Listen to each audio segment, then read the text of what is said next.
All right, this is the second video segment, and we're going to talk about the assignments as they appear in Canvas to make sure that you have a good, solid orientation to the course and expectations.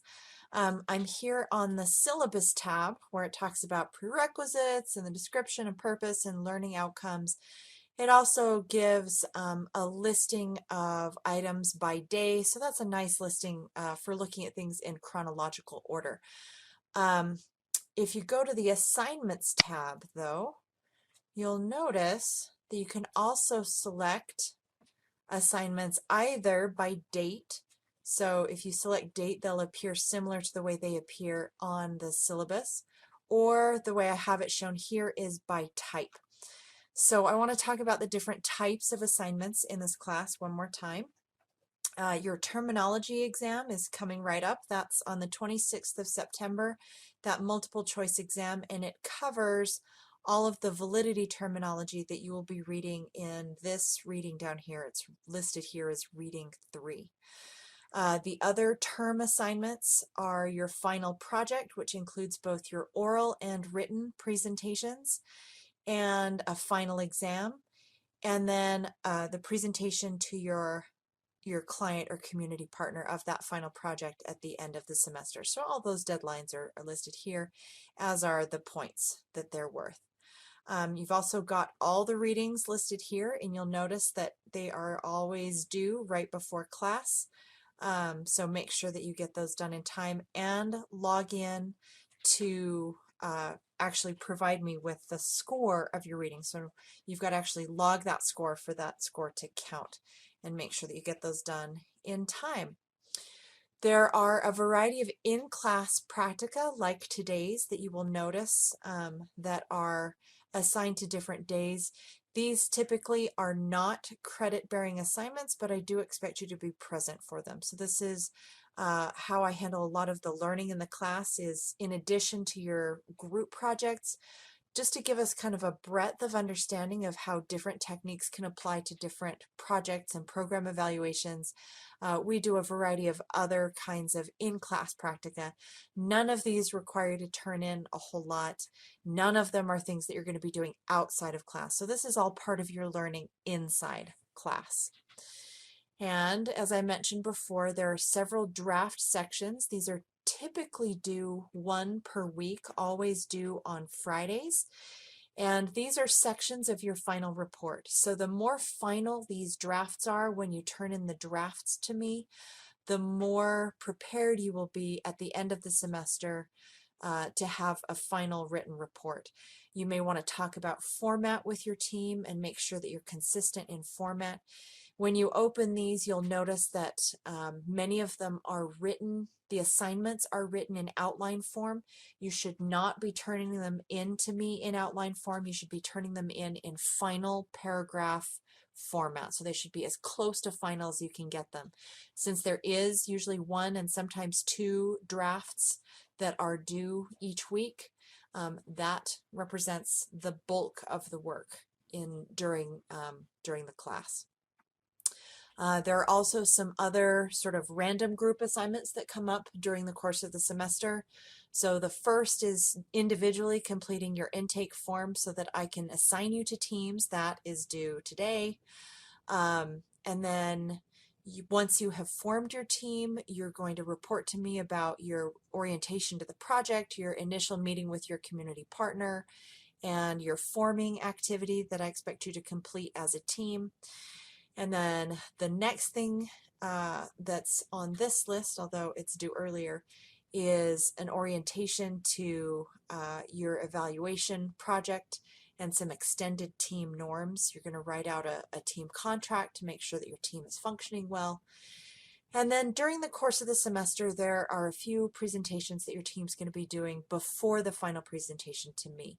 One is a technique presentation. These will be assigned later, but each team will be assigned at mid-semester to present to the class a specific evaluation technique.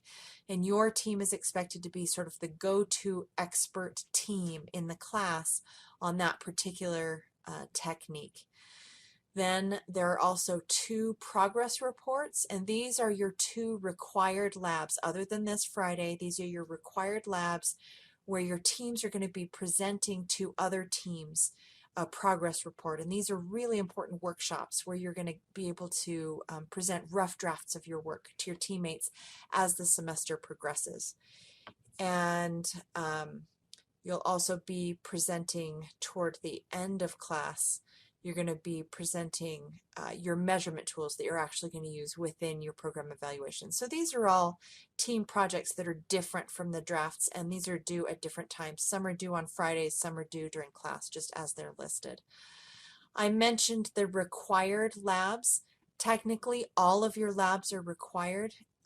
They are set aside as group team time. Every team is required to meet for at least the duration of 1 class period, so an hour and 15 minutes during the course of the week.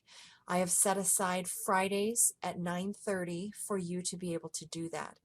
If your team can find another time that is better for you, and you can meet for at least an hour and 15 minutes per week, and you all agree to that, then you may substitute that other time in place of the regular Friday labs. However, I do expect you to be meeting on a regular basis, and I expect you not to be scheduling other things during lab time unless you have already arranged that with your entire team and everybody has agreed to that. That said, occasionally I'll present additional material as needed during labs. Those will not be quote unquote required labs, but it's good to have some flexibility around that lab time, even if you do schedule other times with your team. These alternative assignments that you see down here at the bottom, you really shouldn't need to worry about during the course of the semester, so you can just totally ignore those. All right, so there are 3 more quick things I want to talk about. The first of those is we're going to take a quick look at the calendar. And this calendar shows both sections of the class, so there's a lot of duplicate information on here. For you, the relevant information is the stuff that shows up on Mondays and Wednesdays and Fridays.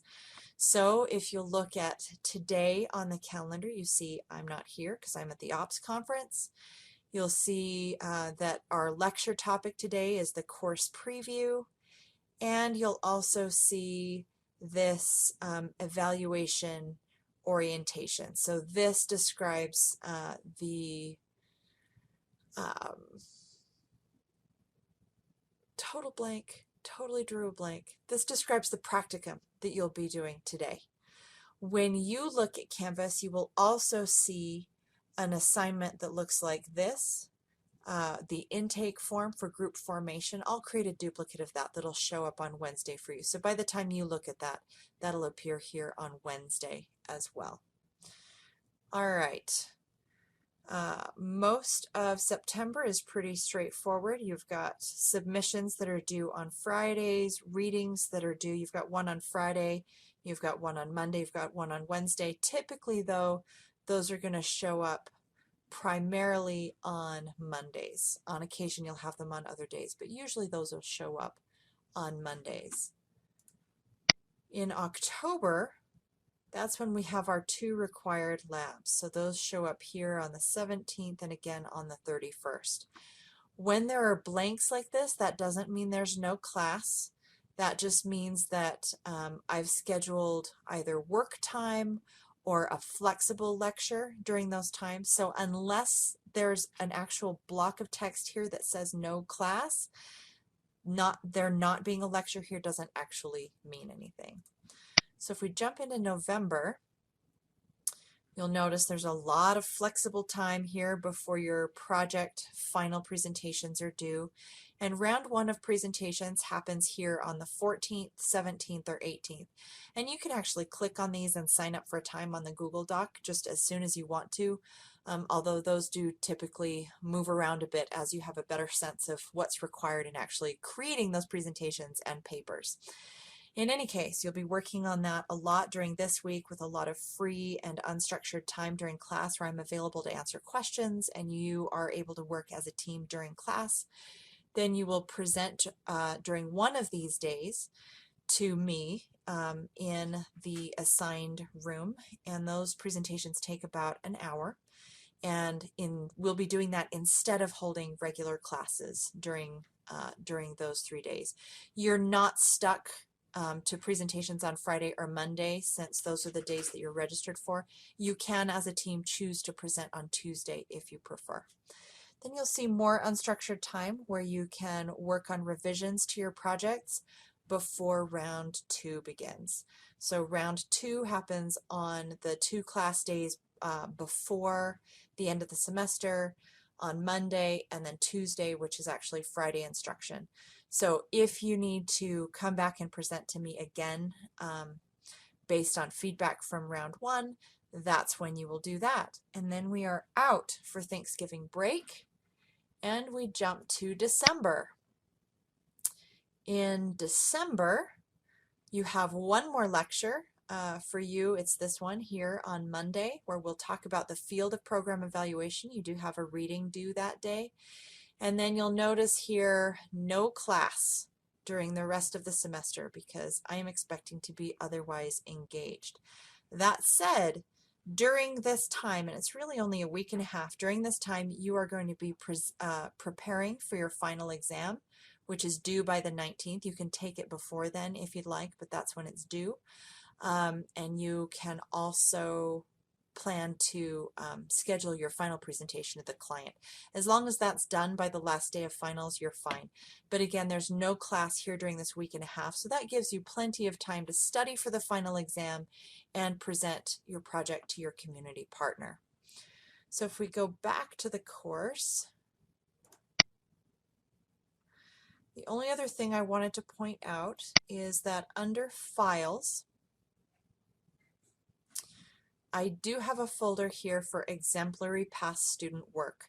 So I will be posting, there's already some work in there, but I'm going to be posting some materials from last semester that were some really excellent projects that you can take a look at, and that will give you an idea of what these sections are supposed to look like and where we're headed during the rest of the semester, and what some examples are of how you might complete these assignments.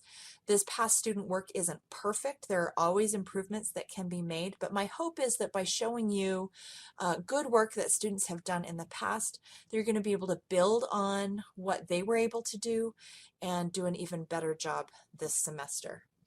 So that is pretty much it for your quick orientation to Canvas. Remember that your assignments for today are listed both on the syllabus under the assignments tab and on the calendar, and mainly those are the in-class practicum and the intake form that you need to complete so that I can assign you to a team. What I'm expecting you to do now is first take that intake survey, and second, start the in-class practicum, where you will pair up with another student and find an example program evaluation report. If you get really stuck finding program evaluation reports online, if you've spent about 5 minutes and you still haven't found something that you believe to be a program evaluation report, here under Files, there actually are some example program evaluation reports that you could look at. There are a variety of them here. So if you wanted to look at these in place of looking online, you could, although I think the activity goes better if you actually search things online. When you are toward the last 5 minutes of class, that's when you can play the very last video, and we'll wrap up class using that last video.